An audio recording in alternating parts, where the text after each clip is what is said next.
conhecendo no fundo. Você perdeu meio ponto. Isso não contribui para diminuir o que eu sinto por cada um de vocês. Isso faz parte da minha profissão. Isso faz parte da minha profissão.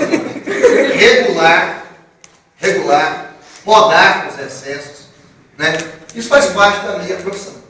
E nada tira aquilo que eu sinto por vocês. Tá bom? Eu respeito, que é fazer o melhor de mim quando eu estou em sala de aula, para que você tenha um futuro mais brilhante possível. Tá? Eu amo todos vocês.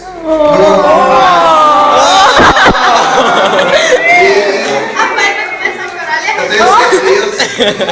Vai chorar, Renato. Não vou, não. Deve ser muito lugar na minha Tem que tirar a voz dele com tanta... Aê! Eu não consigo ter palavras.